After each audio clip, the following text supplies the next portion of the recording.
do. And as that grows, it's going to be just more and more all over. And I'm also really excited for this matchup. We do, in fact, have a Vader mirror, guys. Yeah, George Hudson. We saw him in round 8 playing this Vader Data Vault deck, and I believe we also had him on the stream as an interview guest. So I'm excited to see this in action. It's a very interesting deck. I think a bit different from the one that you had in your video. But a lot of the core stuff is the same. He's trying to ramp a lot, play resupply carrier on 6, go into Vader on 7. He's also got some really interesting stuff in there, like Hux, prepare for takeoff, 6 copies of Devastator, Fang Fighters in the main. No, it's good. I think the Fang Fighters in the main. I said a quick thing during that video just for Richmond that I think that, with the Han around right now, I mean, really, that's a good decision. We saw Michael Conroe from Secret, and we hope to have them on after this next round. The tables actually finished very, very fast. There were very few game 3s. So, we weren't able to get them in, quick enough. But we want to hear from him. We saw main deck Fang Fighters played in several matches that Michael Conroe was. So it's going to go. So we're going to have a Vader mirror.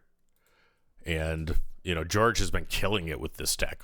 I mean, it's not my list. He texted me, George and I DM, right? So he DM'd me, a couple of times, and he was teasing me, but, I mean, he let it slip or told me that he was running Vader a couple of days ago. So, actually, a couple of things from his list did influence mine. That was since I was re-recording however many billion times I re-recorded that Vader video. And, I think that maybe a couple of changes changed. But he runs First Order Synergy. He's got, the name of his deck is No Hux Given. I can tell you that. That doesn't change anything because he loves Admiral Hux. And he's looking at a pilot deck and unfortunately lacked a turn 1 play. Lacked a turn 1 space play. So yeah, he's going to find some way to get to the, and control the space arena. I think actually Vader Blue, though blue is the aggressor here. Yeah. So if you're not familiar with this like Space Vader Blue deck, it's actually blue green is usually a control color, but this one is actually pretty much an aggro deck that's trying to play a bunch of space units, create TIE fighters, and deploy Vader for some big damage. Absolutely. And Pilot Vader is a huge deploy if it goes on a ship, and a huge then barrage target thereafter. I can see he's using the Wookiee base, the shield generator complex. Did George not take the 2 damage from the Inferno 4? He must just be writing it down. Yep. All right, ooh, small TIE fighter token. That's fun.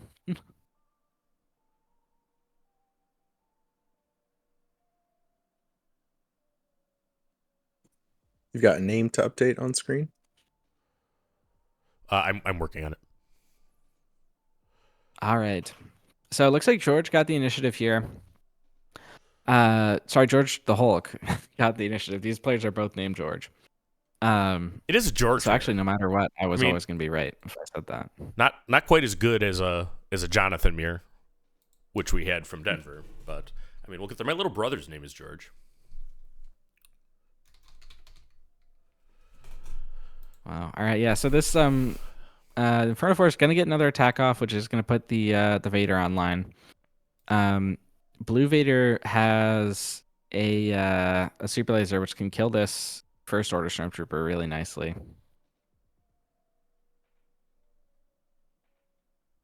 So now both players have ramped. Red Vader got off a resupply last round. Symbiode from the chat. It is a George mirror. It is a Vader mirror. We are just mirroring all over the place. And I think the 2 Vaders are from roughly the same time period in Star Wars, right? Because Pilot Vader, looks to be right around Battle of Yavin, and Spark of Rebellion Vader right around Empire. Yeah. Although there are like a few years in between those, aren't there? Yeah, I suppose. They had to find Hoth. Yeah. He's reading Hux. Why don't we read Hux? Hux is an interesting one. He gives all your other first order units raid 1, and then he has an action to exhaust himself, draw a card if you played a first order unit this turn. And if you haven't seen the Honey Badger video somehow, just Google or YouTube Honey Badger, and you'll see what No Hux Given is a reference to. All right, prepare for takeoff played here. George does have a lot of vehicles in his deck. Yeah, so he's vehicle based. George is not one to play anybody else's list. He's got a different kind of synergy, going on, and it's been working for him in Richmond. Can't quite see what those two cards are that he picked up. Looks like First Order TIE Fighter is one of them. And I think it was Pirate Tank. I think Pirate Tank was the second one. Pirate Tank's a spicy include here. I have it in my that is in my Vader list now, and that is actually what I tweaked.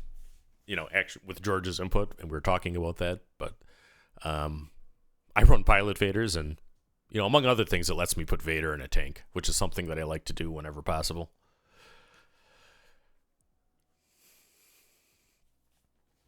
All right, Viktor leader coming down for our blue Vader player.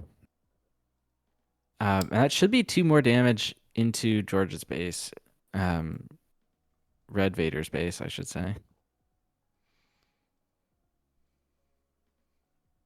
Hulky Vader. That gives no Hux. Yeah. All right, so Red Vader's on 6 resources. And I think both players are actually on 6. Yeah, because they both rank once. Which means if our Red Vader player has the resupply carrier, then both Vaders are probably flipping this turn. All right. And I got my feature cards up again. So that's General Hux for anybody who isn't familiar. He gives any first order unit raid 1. So right now, the first order TIE Fighter actually attacks for 3. And he also draws cards. So he can tap himself if you've played a first order card this turn to draw a card, which is a important thing. That's massive. Iden. It's Iden. Iden is big. Let's see. The first order Stormtrooper for George, though, does turn on both Hux and the Vader ping. And he's going to use Hux here.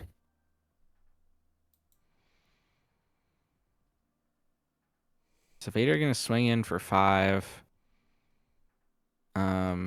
I guess they're keeping track on paper, so I'm assuming George's should be accurate, but I think he probably should be a bit higher. All right, there's a super laser for Red George.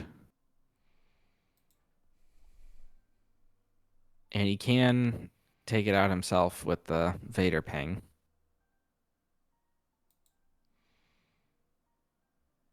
And he's going to do that. Oh, so I'm hearing from Sonny D that this is George Bichetti. It's his high school friend. I don't know if he's actually a member of Team Secret or not, but yeah, Sonny is, of course, a great player and one of the members or founding members of Team Secret. Speaking of that, Blue George's Vader just deployed. So now both Vaders are out there. And now it's a race to see who can get there. This TIE Fighter the Vader's on, it looks like it's... Is it exhausted? I think it might be.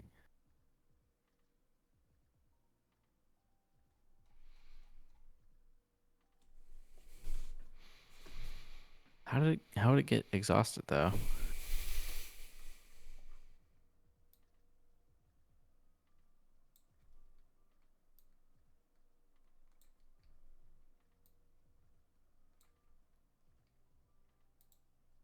was it generated this turn? Maybe it was generated this turn. I thought he had it ready. TIE Fighter going into this round, though.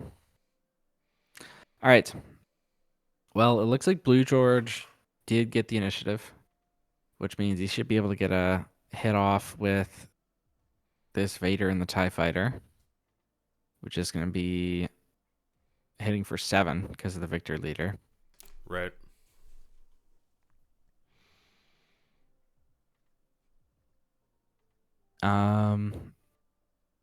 It looks like both these players are actually even on remaining health. Yeah, so it's Is the Vader vault. Symbiode says the pilot on the little token is adorable. Isn't it, though? Yeah. Swings into base for 7.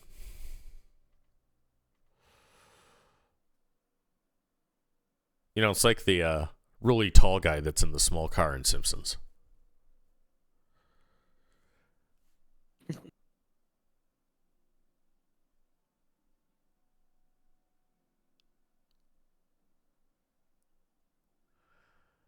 All right. So we're at 23, 10 remaining left for George. But his 9 action on board. Yep, and he's got his leader out. Vader deployed.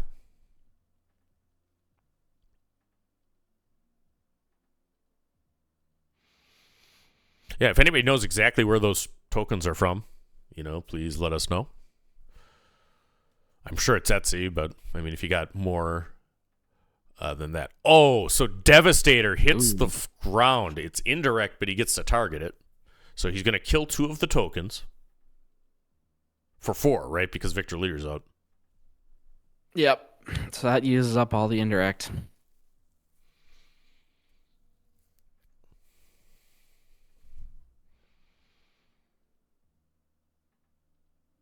Iden is keeping this Victor Leader alive. Iden is, at least from my chair, the best villain pilot. Though I like Boba too, just on value. 2 costs for adding 2 3s a lot, says Boba and Han Solo. All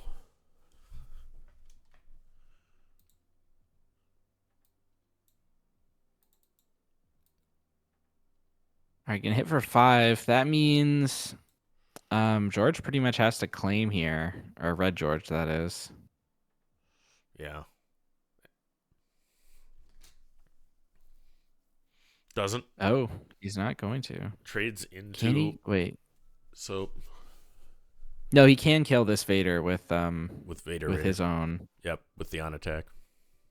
But then the Victor Leader's just lethal, isn't it? It's 23 damage marked on base.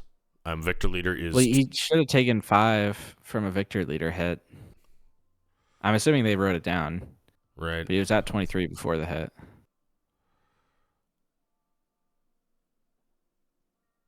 Turbo Laser Salvo from the Vader, which is 7. All right.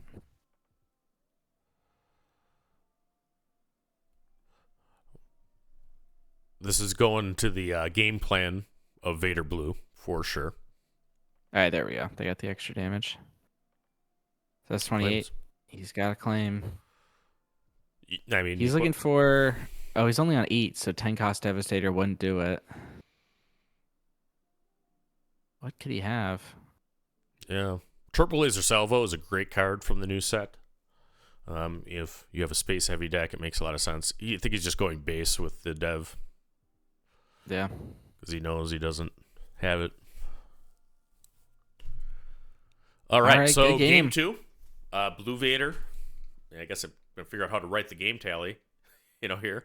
What were your thoughts on game 1, RT? It was really a slugfest.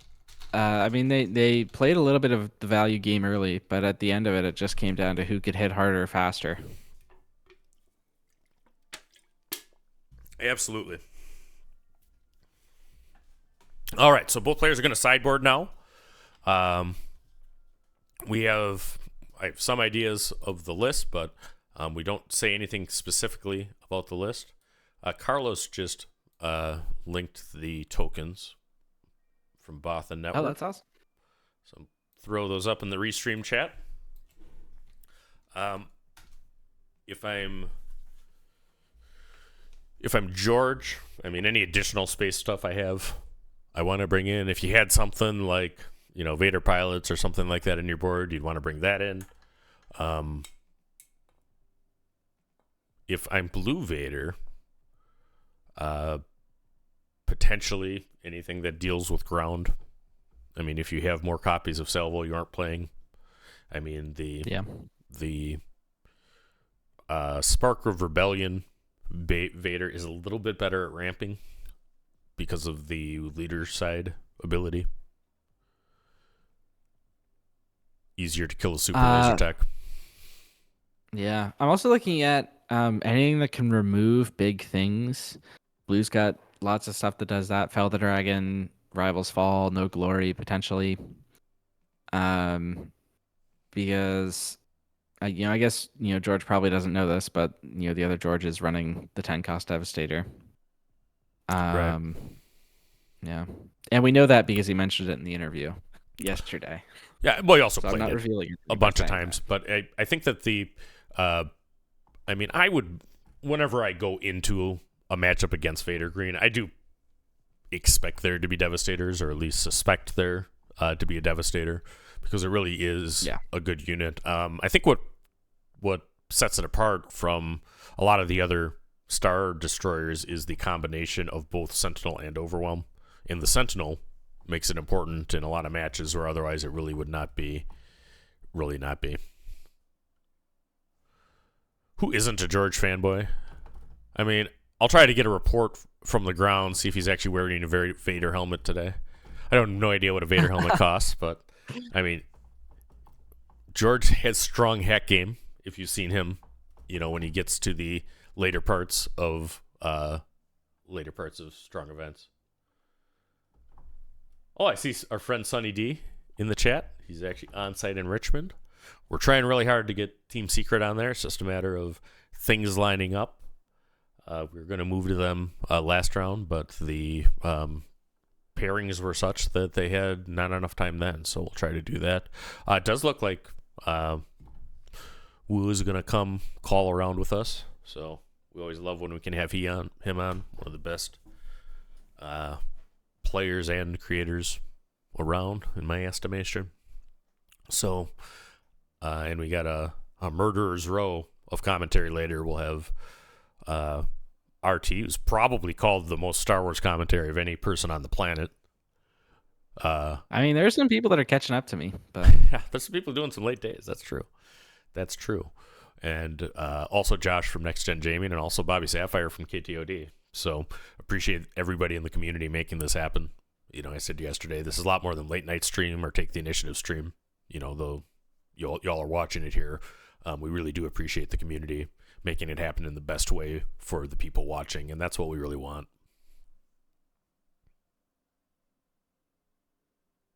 All right, players are drawing up their hands for game 2. My team or platform in the chat talking about Vader making a presence. Sure does. Both of these players are X1. No, they're X2, I believe. They're X2, so fighting. So this is elimination. This is an elimination game for a Vader.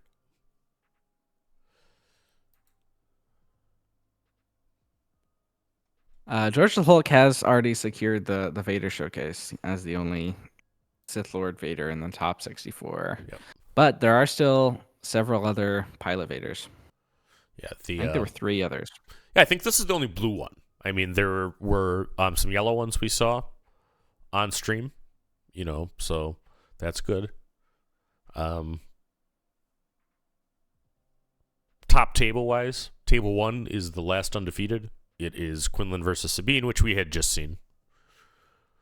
Table 2 is a matchup that I have a hard time deciding who to root for because it's Mephisto, who's a member of the BN Bothan competition team, against Just Jack, who's a member of the Golden Dice competition team. Oh, And that one's tough. That's 2 friends and great people and great positive influences for the community. Table 3 is a Sabine versus Cad. Then we have Craw against Anakin Colossus. Alex, the greatest, is on table 5 against one of the Vader yellows. All right. And we just saw one of the big plays that the red Vader deck has in this matchup to beat Kajimi Patrollers. Yep. Normally, you really like Kajimi as the Vader because it gets you 2 units, but George the Hulk was able to play a 1-drop, take out the non-token unit to prevent Vader from triggering on turn 2.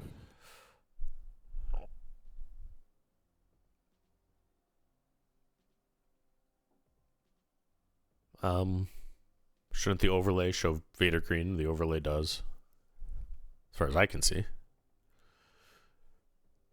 Yeah.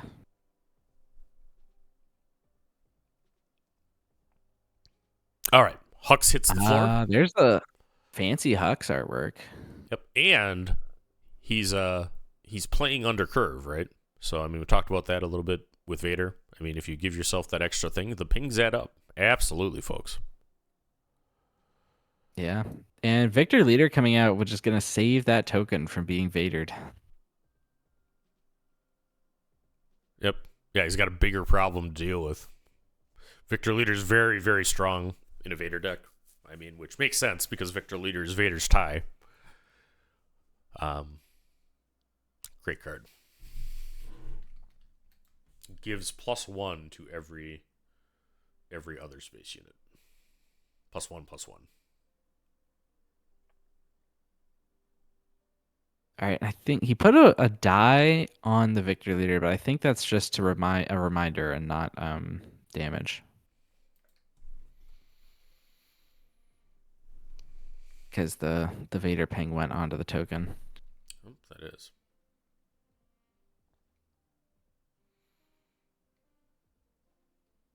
What's Mephisto playing? He's on CAD Tarkin Town. Yeah, Carlos won't let us forget that.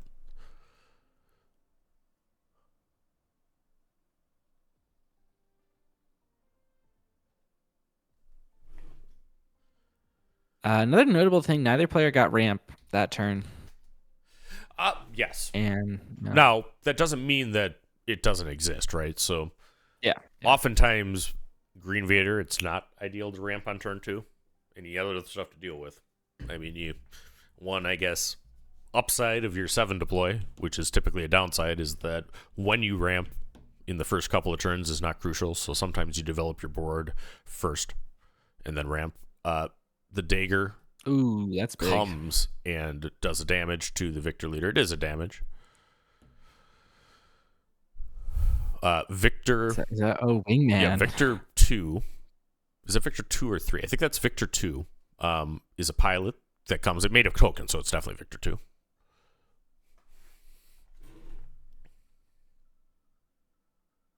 All right, and then the Vader ping finishes off the Viktor Leader.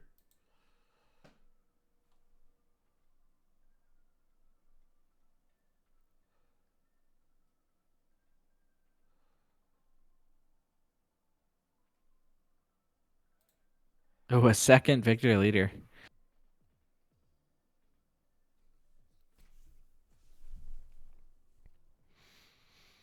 Viktor Leader is a cool design card.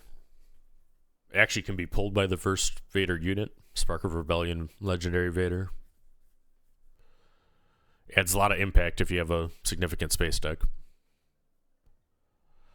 And George is looking for an answer. I mean, he was able to play the dagger to take care of the first Viktor Leader, but another one emerged. Yep. See, and the Wingman gives only +1 as a pilot, right? So it should be hitting for 3. Yeah, looks like it.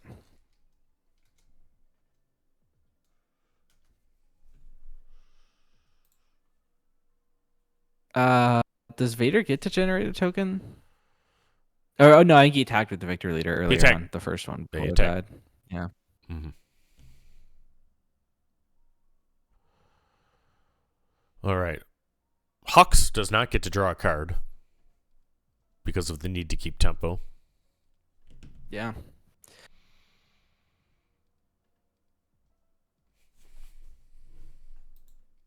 Well, I mean, he could have gone for it, and then there was a chance that he would have gotten initiative anyway because of the Vader trigger, because that would have been another action. But decided to be safe, make sure you got the initiative there.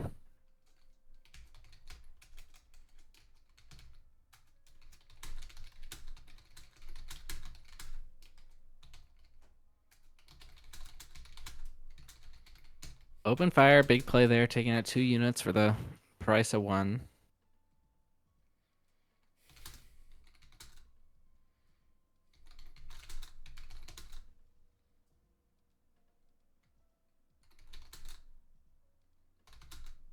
And now this dagger can start taking out tokens one by one.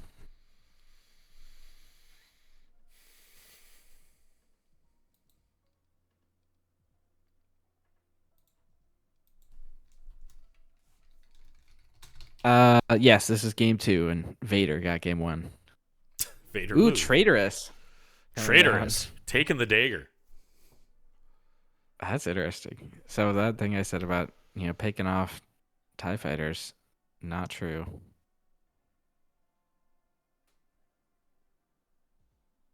The traitor attacks. Yeah, at the same time, I mean, he paid 5 to get a 2/2. Yeah. And he pings down a TIE fighter. George playing well. I mean, this game is much more even, I think, than the first game, despite not a ton of space units.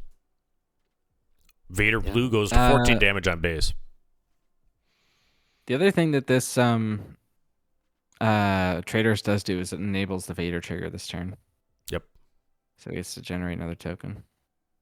That's true.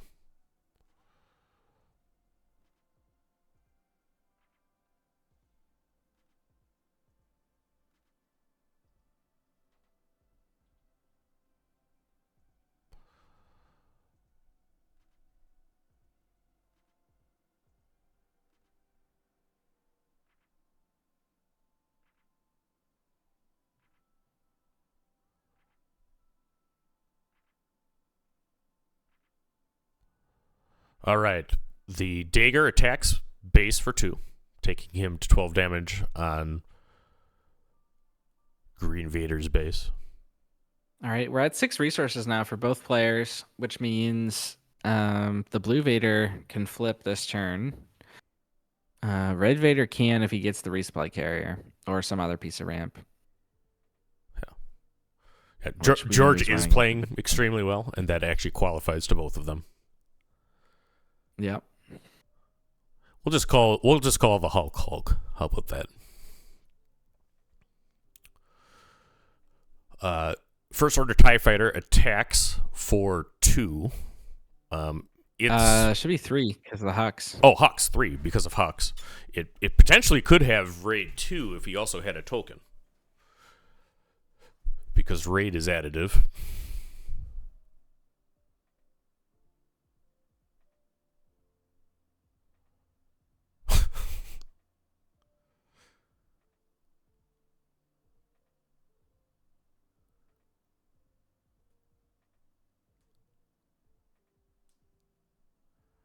All right.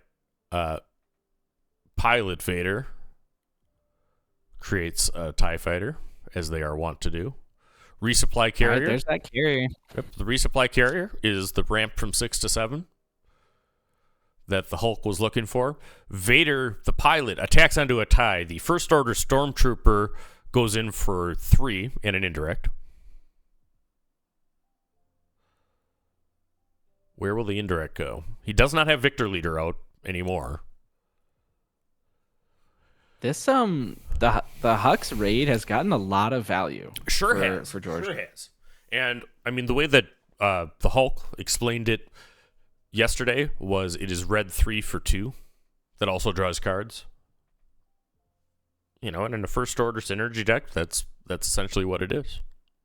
Red 3's seen a lot of play, still does. All right, Vader pilot attacks, taking the Hulk's base to 18. We're going to see a deploy, I think, of Vader here. He's thinking about it first. Looks like first we're going to draw a card. Maybe. No, he's attacking. He's attacking for 1. Yeah. He's attacking for 1. He's stalling. He's worried about barrage. There's an... All right, and that takes him out of barrage range. Right.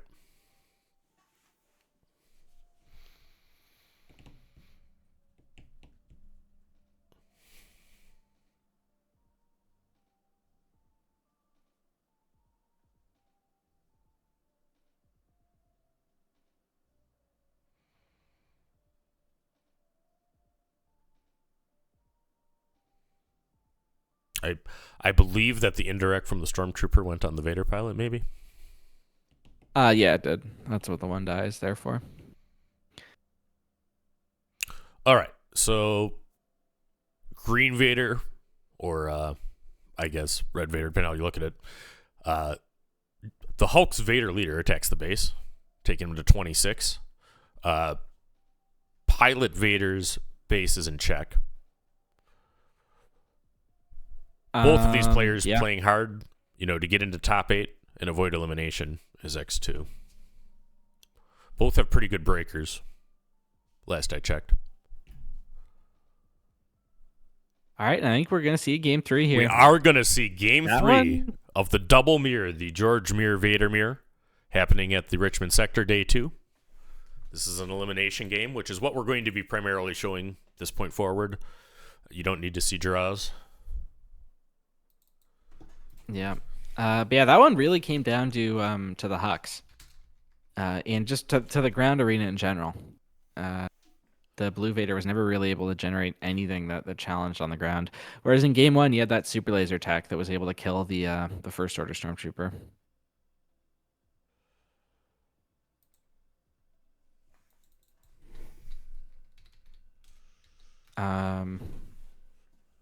Yeah, another player got ramp that game. Seemed like it favored the Hulk.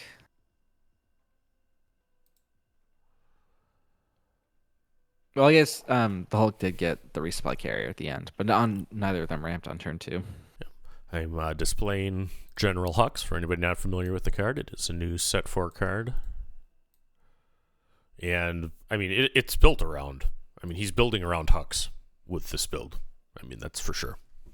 And, we'll have to look back. I'm sure somebody will analyze the replay after the fact and see how many additional damage the raid from General Hux added there.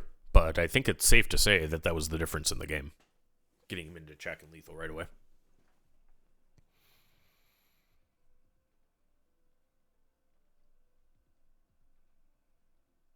Yeah, as we're seeing with the rise of this, data vault in general, like a couple damage here and there means a lot.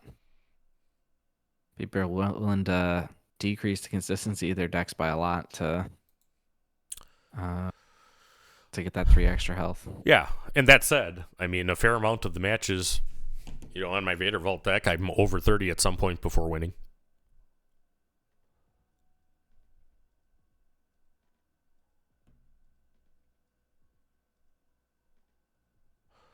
Chris Stott, good point. The Hux 1 damage attack. Hux does not give himself raid. So the Hux 1 damage attack actually made it so that the Vader leader was lethal. And Vader leader has 8 health. It's a relatively hard leader to remove. Yeah, the rules are that any tokens can be used so long as the players agree. I don't know what your experience was at pre-releases, but just from a scarcity of X-Wings and bunch of people playing Vader, I had times where I used literally any card as a TIE Fighter token. I would use my other drafted leaders or the ones I didn't use often as X-Wing tokens. And that said, the backs of the cards work. Tokens are okay as long as everybody's okay with it. And we'll go there. George is reading Data Vault or showing Data Vault. Looks like a Hyperfoil Data Vault, which is cool. Yeah. Deck lists are not open. We are not showing any deck lists until they are open. And that's what we were doing before, and also FFG and SCG policy. One good place you'll be able to see the deck lists after will be SWU Competitive Hub. Shout out to Noxum, I know is his Discord name, but they do a lot of work amalgamating some data for us. RT is a great data amalgamator himself. Made some cool charts, and I appreciate the left brainers that get this stuff done. Yeah. Also, Jonathan Fisher. Jonathan He Fisher might be in is this an Discord call all-star right now, but he's I got some new data for you guys. You want to throw it up? We will, after this game. after probably. the decisive game 3, we'll get to They're it. about to get Got started. it. Yep. Oh yeah, of course. Sorry, I'm like so focused on data. All right, Onyx Squadron. That's a one we haven't seen yet.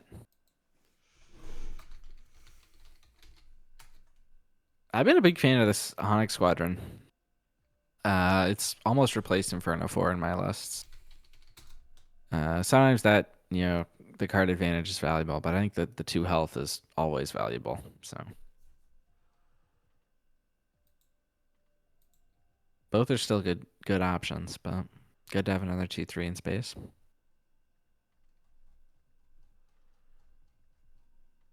How many rounds before the cut? 4 total, and this is our second of the day, so we got 2 more Swiss rounds after this. Oh yeah, no, we got some sweet data. Once we'll raid the data vault right after this match. How about that? Thanks, John, for putting that together. I just saw on the coverage channel what you did. It's gonna be Rogue One in here, right in the data vault.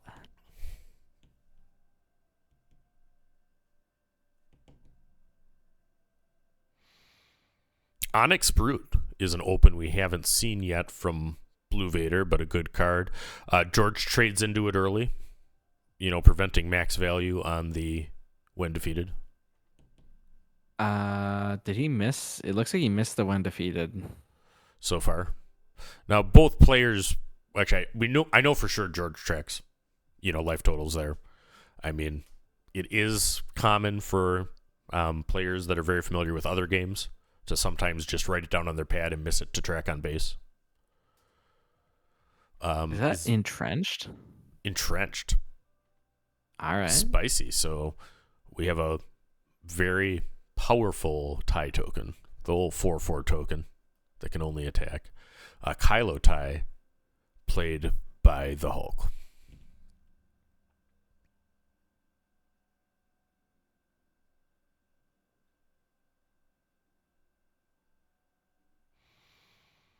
How many participants in the event? I think it was 598 registration and 582 or 584 played. I'd have to look back at my other channel.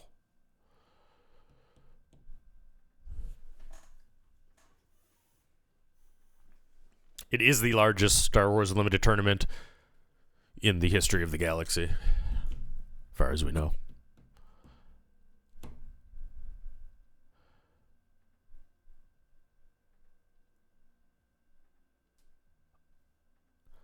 Michael Gem, who's Bobbysapphire, says that Entrenched is the MVP of this Vader Blue deck. I know Chrono likes Vader Blue a lot, who is a great player and a member of KTOD's competition team. And one of those people that will call me out if I'm doing something that's not correct with my Sabine deck, which I appreciate. All right. Was that the Clone Combat Squadron? That is. And now it's got a price on its head. And it's only at 3/3 until there's another unit out. So that is a not the card that Vader Blue wanted to see. Definitely a risky play, especially with that silencer on board.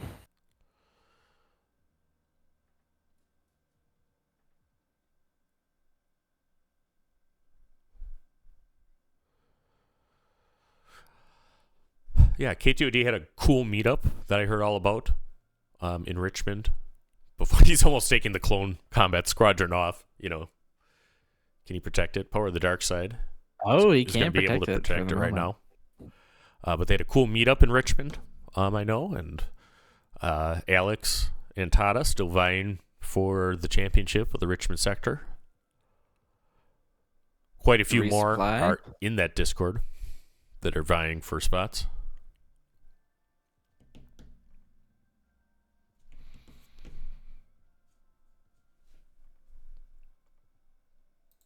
Just imagine if Blue George didn't have that power, we could be on Vader this turn. Yeah, and on Red George's side. I mean, it's a George the Hulk deck. I mean, you can expect some removal. So Yeah. we'll see if he can find a way. You know, I think a huge pressure point in this match right now is finding a way to remove that Clone Combat Squadron before things get out of control. Yep. All right. He has successfully prevented things from getting out of control for the moment, at least. Right. And now he should be on 7. So Red Vader is going to flip this turn, I believe.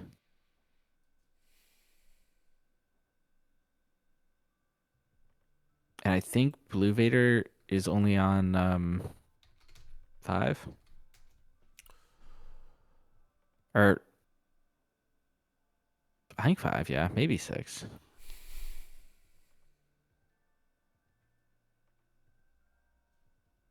There's Victory Leader. So I think it is 6 because it looks like he has 3 left. Black Sun Starfighter. Sun. Vegetables. To quote the first Woo Kira video. It's not a card that anybody really loves playing. It's a 3/2, but it really does serve an important purpose for ground-heavy decks that run Vader unit and being able to play some kind of a Sentinel for it. Surprisingly, yellow got the 3-drop Sentinel out of set 4. Nobody was playing villain yellow. All right. So Vader going to be used. So the combat squadron is getting +1 from itself and +1 from the Victory Leader. So right now it's a 5/5. So that's why it's still here. Chat's going off about eating your vegetables. They've all seen the video too.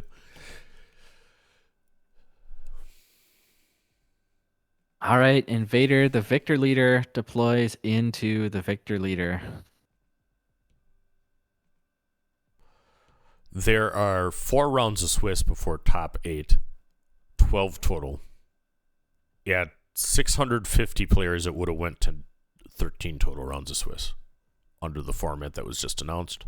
I do feel for the X2s that didn't make it to day 2. We're told they're still getting some of the prizing, but that's got to be a bummer. Yeah. There's some interesting decks in there also. There's a Palpatine Colossus. There was a Kira that was undefeated and ended the tournament undefeated with 3 draws. Yeah. 503. All right. 16 damage on Pilot Vader's base.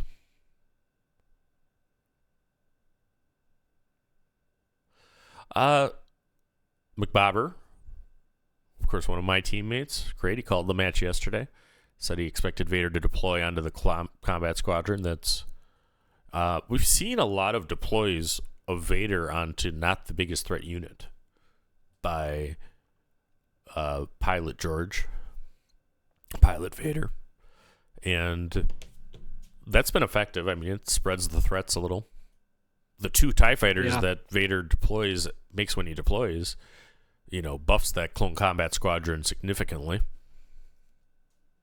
Put the card up a little bit. But the squadron having so much damage on it already is it makes it difficult to play Vader.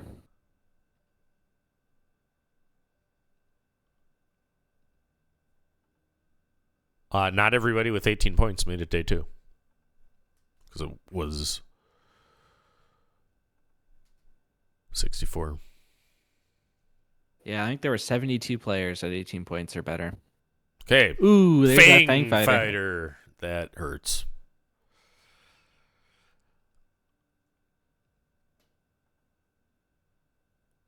Doesn't affect the vehicle count for squadron, but that's still massive. Uh-huh. Let's see. Let's calculate exactly how much this squadron is. So right now it's getting +4, one from the Viktor leader and one for each of the units. So it's a 7/7. Yep. So it's got 3 health left. To the 80th player to ask the question, I don't think so. But both players are actually X2. I think actually George the Hulk conceded to Kura, is what I was told by somebody. Vader leader attacks in, doing 2 damage to Viktor leader, I think.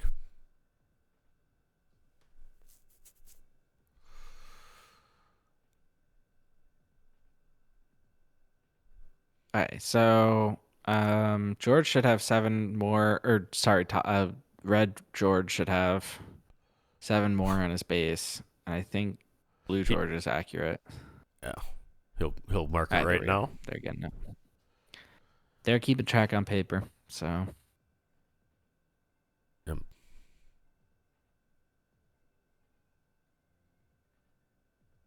But I think Red George is in a pretty strong position here. He's on 8 resources, which means, let's see, we know he's on the 8 resource Devastator. It might be on Reinforcement Walker also. Could be on the Ground Vader also. So he's got lots of big plays. Ooh, but that's Maul. That's a nice one. Maul's good there. There's no underworld unit to take the damage for him. But it does overwhelm in addition to removing the First Order Stormtrooper. The Hulk might have turned the corner here, though. I talked about that a little in the Vader green video. We'll see what happens with this Fang Fighter. Which pilot is on there? Is that Viktor 2? That's a price on your head. That's a price on your head. So the price on your head is still there. So there's still a ramp. And we've seen already that George plays lots of Devastators. We've seen red Devastators. We've seen green Devastators. So he might want that ramp right now. We'll see what happens with the Fang. I think that, but for the ramp, I might go to base here.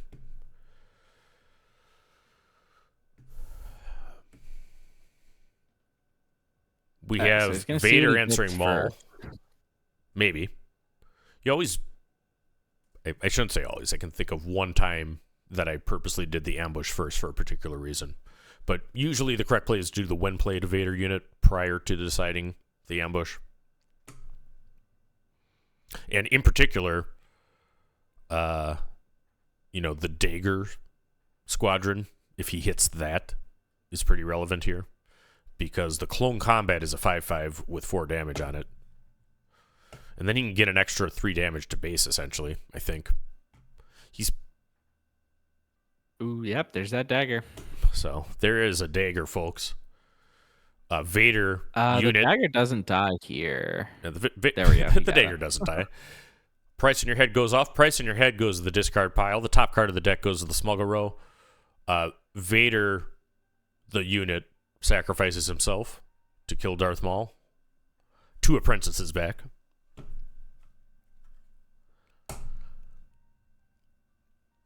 And now that frees up the Fang Fighter to go to base.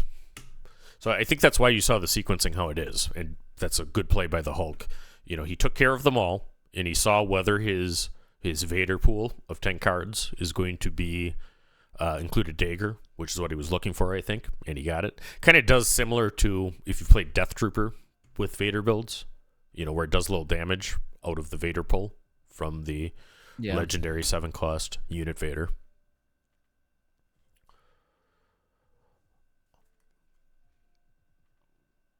All right, so George, I think these base totals are accurate. Okay, judges, fill in with them. 20 on Red Vader, 19 on Blue Vader. Yep, and shout out to the awesome judge staff that's been doing a great job at the SCG event, and the TO staff. Ward's our man on the ground. I think it's Sir Jonathan is a head judge. They're really running a great event.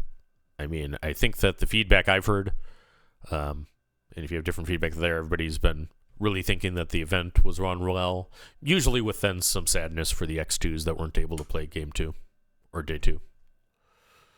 So 24 damage on Pilot Vader's base, just hanging in there. Needs to do another 13 to take care of the data vault. Yep. 24 on, I believe, Vader's base. So almost lethal this turn.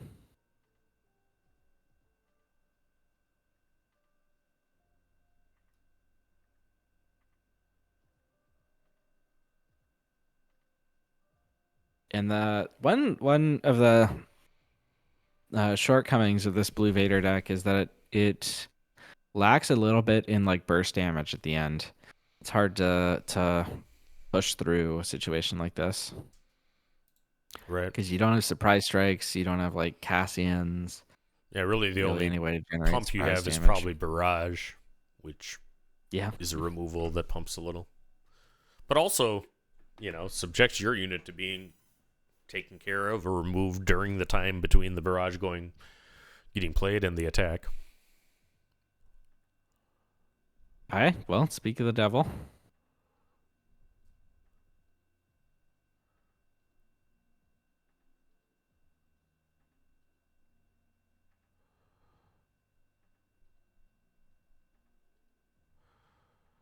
I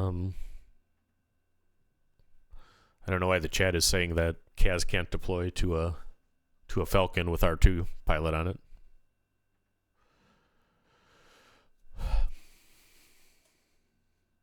Poe can't deploy to a Falcon with R2 on it.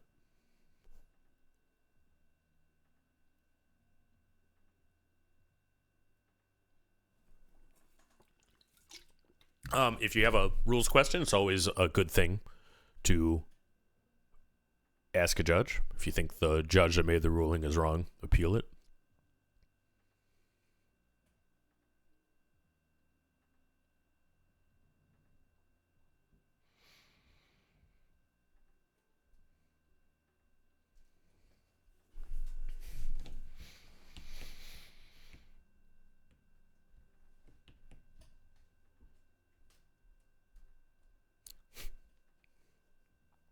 The reason Poe can't deploy to a piloted vessel by R2 is because Poe says he has to attach to a unit without a pilot on it, whether it would be otherwise legal or not.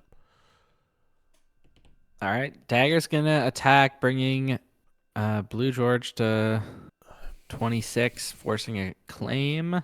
Yep. Check. And he's gotta have Super Laser Blast. Yep, and he doesn't. Good game.